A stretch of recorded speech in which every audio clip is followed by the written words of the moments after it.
Assalomu alaykum. Bugungi darsimizda bizda boshlayotgan challenge haqida gaplashamiz. Nima sababdan bu challenge'ni boshladik va bu challenge'dan biza kutayotgan natija qanaqa bo'ladi? Shular haqida inshaalloh batafsil gaplashamiz. Xo'p, darsimizni ikki qismga bo'lib olamiz. Xo'p, birinchi qismida hozirda odamlardagi muammolarni gaplashamiz va ikkinchi qismida bu muammolarga yechim izlaymiz inshaalloh. Xo'p, darsda oxirida o'zimiz uchun bir strategiya tuzib olamiz, ya'ni uslub tuzib olamiz. Bozorda hozirgi holati bo'yicha qanaqa pozitsiyada savdo qilsak, stabilni ishlashligimiz mumkin. Inshaalloh shu haqida darsda oxirida qisqacha bir formula tuzib beraman. Xo'p, unda boshladik. Xo'p, hozirda odamlardagi asosiy muammo moliyaviy erkinlikni xohlagan holda, ya'ni qo'pol qilib aytganda tez boy bo'lishligini ko'zlagan holda juda ko'p yoshlar, ya'ni aksar yoshlar 99% desa ham bo'ladi, bu sohaga qiziqib kirishadi. Ya'ni aynan trading sohasiga. Va ularda ichida e'tibor qilsanglar, birinchi eshitadigan so'zi va birinchi izlaydigan yo'nalishi forex futures bo'ladi.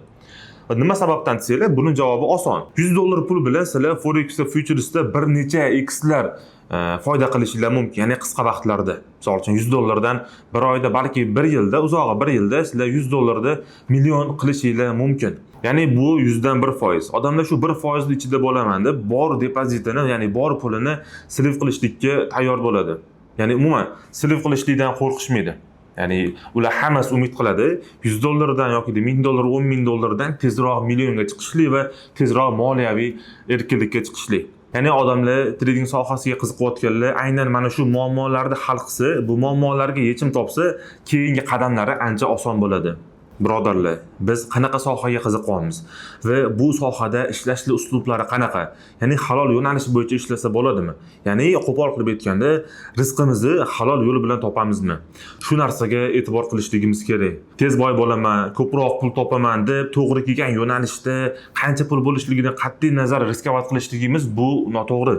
Shu sabab sizlarga birinchi o'rinda eslatma. Meni kuzatadigan odamlar 99% aynan kriptoni spot yo'nalishida ishlaydi. Forexlar, futureschilar kuzatmaydi. Sababi ularga umuman qiziq emas. Ya'ni bizda ishlayotgan yo'nalish. Shu sabab birodarlar, birinchi o'rinda ishlayotgan yo'nalishlarni sizlar aniq qilib olinglar. Maslahatim, spot yo'nalishida stabilni ishlasanglar, sizlar kattaroq natijaga erishasizlar. Men buni bu boshlayotgan challenge-da aniq isbotlayman inshaalloh. Xo'p, bu yuqorida gaplashganlarimiz asosiy muammolar.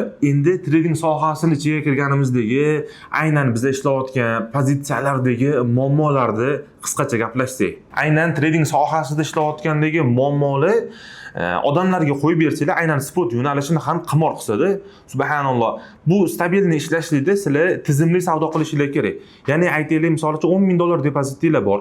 $10,000 da aniq bugunda o'zida sizlarning pozitsiyanglar aniq bo'lishligi kerak. Ya'ni sizlar misol uchun bugunda o'zida yoki 3% take profit olasizlar yoki 1% stop loss olasizlar.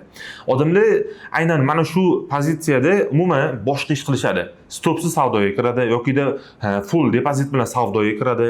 Ular o'ylashadiki 5% tushadi yoki 10% tushadi, 10% dan keyin olgan narxida yana plus 10%, 20% ko'tariladi.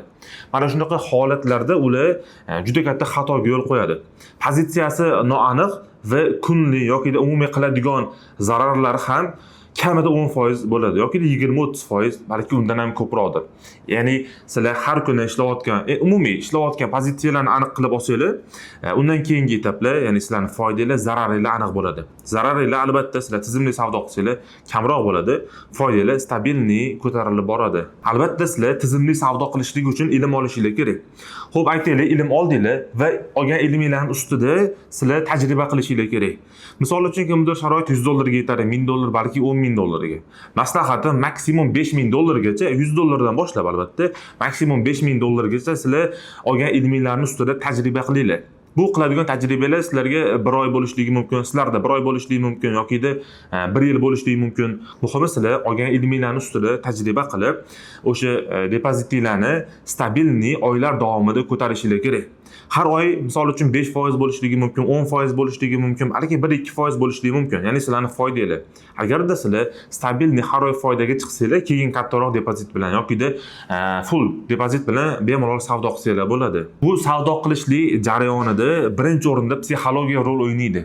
Sizlar aytaylik, misol uchun $1000 bilan 5 oy, 6 oy tajriba qildinglar, keyin 10,000, 20,000, balki $50,000 bilan savdo qilayotganinglarda bittada misol uchun zararinglar ko'proq bo'lishligi mumkin. stop loss urmasligi mumkin yoki boshqa holatlar bo'lishligi mumkin.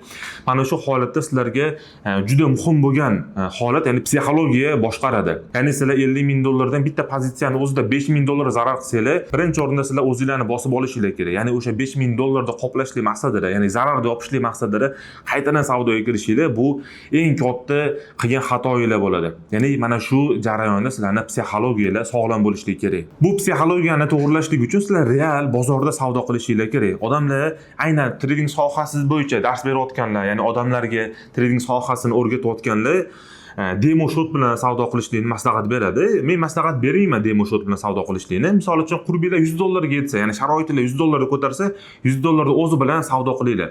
Sizlar qanchalik ko'p real depozit bilan, ya'ni o'zingizlarning pulinglar bilan savdo qilasizlar, shunchalik psixologiyalar sog'lomlashadi. Ya'ni sizlar har bir qilayotgan zararinglar, foydalar sizlarga tajriba bo'ladi. Agarda sizlar yetarlicha ilm olganinglardan keyin, psixologiyani ham to'g'rilaganinglardan keyin, aynan trading sohasida sizlar pozitsiyalarni aniq qilib olishinglar kerak. Yuqorida aytganimdek, odamlarda qiladigan katta zararlari ularda pozitsiyasi noaniqligida. Sizlar pozitsiyalarni aniq qilib olsanglar, foyda zararlar ham shunga qarab aniq bo'ladi. Xo'p, pozitsiya deganda men nimani nazarda tutyapman? Xo'p, shu haqida sizlarga qisqacha ma'lumot bersam. Xo'p, birinchi biz ishlayotgan hozirgi pozitsiyamiz qanaqa desanglar, bozorda aynan hozirgi holatda sizlarga scalpingni maslahat beraman. Xo'p, scalpingda qanaqa ishlanadi desanglar, scalpingni 1 minutlikdan to 15 minutlik time framegacha ishlaysizlar. Sizlarni foyda zararinglar shu time frame oralig'ida bo'ladi. Xo'p, ichki time frame ishlayotganligimiz sabab foydamiz ham, zararimiz ham kamroq. Zararni maksimum 1% ga olaman. Ya'ni scalpingda o'zida maksimum 1% gacha olsam, take profitim 2-3%, balki 4% gacha ko'tariladi. Shunga sizlarga bozorda hozirgi holatda scalpingni maslahat beraman. Xo'p, endi ikkinchi pozitsiya qanaqa bo'ladi desanglar, bu day trading. Day trading 1 soatlik kamida 2 soatlik time framedan to kunlik time framegacha analiz qilasizlar. Sizlarni take profit olishinglar yoki stop loss olishinglar ham shu vaqt oralig'ida bo'ladi. Balki 2-3 soatda, balki 1 kungacha cho'zilishligi mumkin. Sababi sizlar kattaroq time framelarda analiz qilasizlar. 4 soatlikda misol uchun kunlik time frame'da va undan keyingi pozitsiya, ya'ni swing trade. Ya'ni swing trade'da sizlar kunlik time frame'ni haftalik time frame'gacha analiz qilasizlar. Va sizlarni oladigan foyda zararinglar, ya'ni take profitinglar, stop lossinglar shu hafta, ya'ni shu vaqt oralig'ida bo'ladi. Ya'ni bu holatda sizlar stop bilan ishlaydigan bo'lsanglar, stop lossda sizlar 5% ga, balki 10% gacha ko'tarilib ketishligi mumkin. Ya'ni sizlar qiladigan zarar. Shu sabab swing trade'da aynan stopsiz ishlashni maslahat beraman. O'zi swing trade'da odamlar o'rta muddatga ishlaydi. Balki 1 oygacha, 2 oygacha cho'zilishligi mumkin pozitsiyalar. Endi bozorda hozirgi holati bo'yicha swing trade'da ishlashni maslahat bermayman. Stop losslar katta bo'lib ketadi. To'g'ri, take profit ham misol uchun kamida 10%, 50%, balki undan ham ko'proq bo'lar. Lekin stop loss misol uchun 5-6% bo'lyaptimi, o'sha pozitsiyani o'zgartirishlik kerak. Kimdir misol uchun 50 ming dollar bilan kiradi, 100 ming dollar bilan kiradi. Buni 5%, ya'ni bitta stop lossni o'zi o'sha katta zarar olib keladi. Va eng oxirgisi investorlik. Ya'ni investorlarning pozitsiyasi bu yillar davomida ular kutishadi va yillar davomida ular bo'lib, ya'ni har bozor misol uchun 50% tushganda yoki qanchadir prosent tushganda ular yana qo'shib olishadi. Ya'ni ular investitsiya qiladi bozorga. Ularning pozitsiyasi misol uchun 1 yildan balki 5 yilgacha, balki undan ham ko'proq vaqtga cho'zilishligi mumkin. Oddiy biz Bitcoin misolida buni ko'radigan bo'lsak, 2022-yil atrofida Bitcoin 15,5 ming dollargacha tushgan. Ya'ni o'sha 15,5 ming dollardan olsa, 2025-yilga kelib oradan 2 yil, 3 yil o'tib 126 ming dollarga ko'tarilgan. Ya'ni 100 ming dollardan ko'proq foyda qilishligi mumkin. Misol uchun bitta bir dona Bitcoinning o'zidan. Shunga investorlarning pozitsiyasi yillar davomida, misol uchun foyda zararlari ham yillar davomida aniq bo'ladi. Sizlar biror coinga investitsiya qilasizlarmi? Qisqa vaqtlarda 5-6 oyga sizlar umuman plan qilmasligingiz kerak. Balki 5-6 oyda o'sha olgan coininglar, olgan loyihangiz 100%, balki 200% gacha ko'tarilishligi mumkin. Sizlarda lekin asosiy pozitsiyalar 1 yildan 5 yilgacha bo'lishligi kerak. Shu sabab ko'p odamlarga investorlarga maslahat beraman. Ya'ni kattaroq misol uchun depozit bo'lsa, million atrofida, balki 100 ming bilan ham investorlik qilsa bo'ladi. Lekin asosiysi sizlarni har oy pul keladigan joyinglar bo'lishligi kerak. Ya'ni sizlar investor bo'ladigan bo'lsanglar. Xo'p, mavzudan chalg'imaymiz. Aynan biz boshlayotgan challenge-da qanday ishlaymiz, men berayotgan signallardan qanday foydalanasizlar, shu haqida hozir qisqacha ma'lumot beraman. Xo'p, men challenge deb nomlab qo'ya qoldim. Ya'ni balki boshqa nom bilan nomlanar. Bu inshaalloh unda boshladik. Xo'p, e'tibor qilsanglar, bizda premium guruh, ya'ni asosiy challenge bo'ladigan guruh. Mana shu guruhda challenge bo'ladi. Biz kriptolashamiz bu bo'limda. asosiy g'oyalar beriladi. Ya'ni asosiy gap so'zlar, muammolarga yechimlar mana shu guruhda beriladi. Asosiy berilayotgan g'oyalar haqida men mana shu guruhda ma'lumot beraman. Ya'ni umumiy signallar misol uchun qancha vaqt davom etadi, qaytadan kirsak bo'ladimi? Asosiy gap so'zlar mana shu guruhda yoziladi. Bu guruh bu bo'lim ochiq bo'lim. Ya'ni hamma savol berishligi mumkin. Misol uchun yoki shikoyatlar bo'lsa, bemalol shikoyat berishligi mumkin. Bu orada signallar bo'limida biz faqat signal beramiz. Ya'ni bu yerda men savdoga kirayotgan holatlarim, misol uchun pozitsiyalar va qaysi o'yinlarda olishlik kerak, to'liq signallarni mana shu guruhga tashlab boraman. Va bu orada bizda Bitcoin Dominance Total bo'limi bor. Bu yerda men Bitcoinda holatlari bo'yicha ma'lumot beraman. Ya'ni Bitcoin holat o'zgaryaptimi yo'qmi? Misol uchun qo'llab-quvvatlash zonasida bo'lishligi mumkin yoki qarshilik zonasida bo'lishligi mumkin. Bitcoin holati o'zgarsa, signallarga kirishlik vaqt ham, holat ham o'zgaradi. Misol uchun Bitcoin qaytarilgan holatda bo'lsa, men Bitcoin o'zini analiz qilib tashladimmi? Bitcoin holatini o'zgartiryaptimi? Misol uchun tushyaptimi? Bo'ldi, signallar o'xshamaydi. Sababi hamma altcoinlar Bitcoinga ergashadi. Bitcoin holati o'zgardimi, bo'ldi, risk yuqori hisoblanadi. Biz liboy signalga kiradigan bo'lsa, bo'ldi, risk 70-30 bo'lib qoladi. Ya'ni 30% biza foyda olishligimiz mumkin. Xo'p, endi bu signal bo'limida men bergan signalga qanday kirasizlar? Ya'ni bu signaldan biz qanday foydalanamiz? Shu haqida sizlarga batafsil ma'lumot beraman. E'tibor qilsanglar, bu berilgan signal, men guruhda signallar bo'limida signal berganman. Buni Trading View'da sizlarga ko'rsataman. Maslahatim sizlar berilayotgan signallarni kuzatib borishda Trading View'dan foydalaninglar. Men qanaqa holatda berdim? Misol uchun kirish narxlariga qanaqa e'tibor qildim, misol uchun. Aynan mana Night coin'ini oladigan bo'lsak, bu coinning kirish narxi mana ko'rsatib qo'yilgan, mana sariq liniyada. Xo'p, 0.059. Ya'ni mana shu narx atrofida bo'lganda bizda sotib olishligimiz kerak. Bu coin ko'tarilayotganda yuqorida berganman. Ya'ni bizni savdoga kirayotganimizda bu yerda ham osiyo bo'ladi, lekin stop loss foiziga e'tibor qilsak, sal ko'proq bo'ladi nisbatan. Lekin olinsa bo'ladi. Lekin asosiy kiradigan narximiz mana bu sariq nimada belgilangan narxdan kiramiz. Ya'ni men kiradigan narx va men kirgan narx, men analiz qilganda aniq entity zonasi vazifasini bajaradigan narx mana shu bo'ladi. Ya'ni mana shu narxdan biz qo'rqmay savdoga kirsak bo'ladi. Xo'p, endi bu yerda stop losslar bor. Xo'p, stop losslar mana qizil bo'limi. Ya'ni qizil bo'limida bizda 0.05881.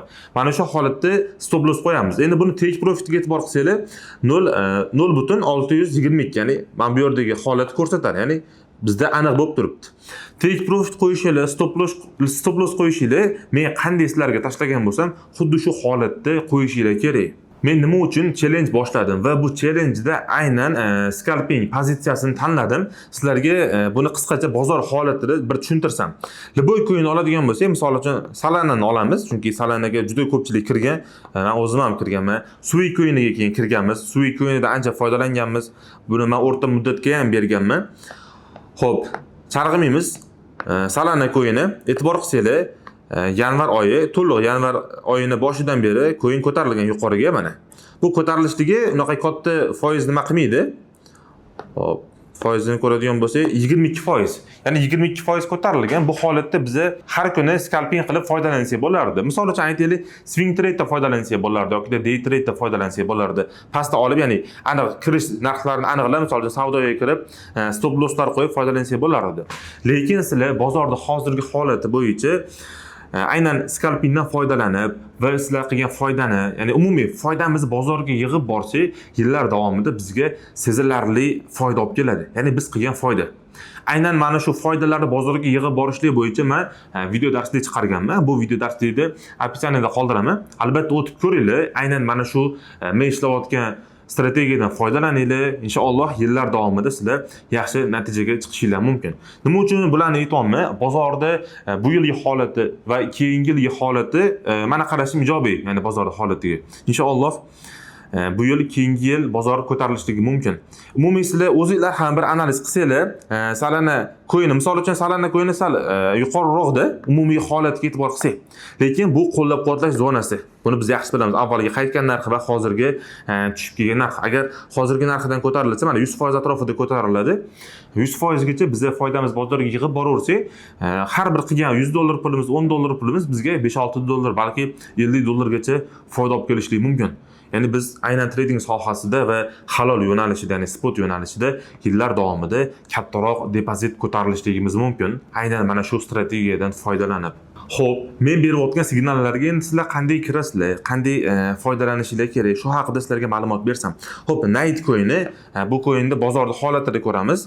Xo'p, Nitecoin'iga men 0.7% stop loss berganman va take profit ham 1.5% atrofida bo'lishlik kerak. Hop, buni bir ko'radigan bo'lsak, hop bizda kunlik time frame, hop yarim soatlik time frame 0.7% stop loss va 5% take profitga berilgan. Sizlar aynan mana shunday berilayotgan signallarga full depot bilan kirishinglar kerak. Sababi bu scalping va stop lossga e'tibor qilsanglar 1% ham chiqmaydi. Agarda 1% stop loss bilan ham berilsa, sizlar full depot bilan kirishinglar mumkin. Sababi sizlar 1% stop lossga 3% xuddi shunaqa bo'lib qolsa, misol uchun 5-6% gacha take profit qo'yishinglar mumkin. Bu holatda agarda bu ko'tarilsa, aytaylik, $10,000 bilan kiryapmiz. $500 foydali chiqadi.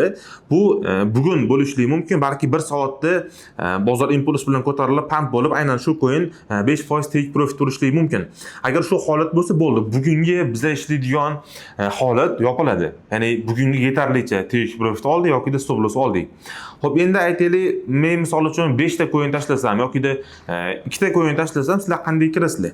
Agarda sizlar full depot bilan risk qilishni xohlamasanglar, depozitinglarni 2 ga bo'lib kiringlar. Ya'ni 50%ni bitta coin olinglar, 50%ni 50% ga boshqa coin olinglar. Men bugun o'zida bitta Nitecoin'ni o'zini tashladim va Banana coin'ini g'oya sifatida berdim. Agarda sizlarda misol uchun $10,000 depozit bo'lsa, $5,000 ga misol uchun Nite olishinglar mumkin. Endi $5,000 ga misol uchun kutsanglar, kun davomida boshqa signal berishligi mumkin. Meni pozitsiyam xuddi shunday bo'ladi. Bugun bozor holatiga qarayman. Agarda 2 ta 3 ta coinga bir vaziyat bo'lsa, tasdiq bo'lsa, 50% ga misol uchun birinchi coinni olaman, birinchi analiz qilgan coinimni 50% ga boshqa coin analiz qilib kutib turaman. Ya'ni bir kunda aynan scalpingdan foydalanadigan meni pozitsiyam depozit 2 ga bo'lib kirishlik. Bu ba'zi holatlarda, ya'ni men full depot bilan kiraman odatda, ya'ni coinni tasdig'iga qarab, agarda ko'tarilishli ehtimoli yuqori bo'lib, bozorning holati, ya'ni Bitcoinning holati yaxshi bo'lib tursa, men bitta coinni o'ziga full depot bilan kiraman. Endi sizlar aynan mana shu strategiyadan foydalanib, 10 kun, balki 1 oyda stabilniy ishlab kelsanglar, sizlar qiladigan foyda zararlar aniq bo'ladi. Ya'ni bozorda sizlar qanaqa holatda zarar qilyapsizlar va qanaqa holatda foyda qilyapsizlar. Aytaylik, aynan scalpingdan foydalanyapsizlar. Misol uchun 10 kun davomida har kuni 1% dan yoki xuddi shunaqa 0.7% dan aytaylik 1% olaylik, 1% dan zarar qiladigan bo'lsanglar, 1 oyda o'zida 30% zarar qilishinglar mumkin общий depozitga. Agarda sizlar faqat 10 kun ishlayman, 10 kunda mana shu nima deydi, challenge-dan yoki mana shu strategiyadan o'zim misol uchun sinab ko'raman desanglar, 10 kun davomida sizlar $10,000 ga faqat $1,000 zarar qilasizlar. To'g'ri, bu misol uchun katta zarari bo'lishligi mumkin. 10 kun davomida har kuni zarar qilinadi degani emas. Misol uchun bugun o'zida bitta Nite o'zida 0.7% misol uchun stop loss oladigan bo'lsak, bu $10,000 ga $70 degani. Bo'ldi. Bugun o'zida $70 zarar qildik. Ertangi kunga bozorning holatiga qarab yana qaytadan kiramiz.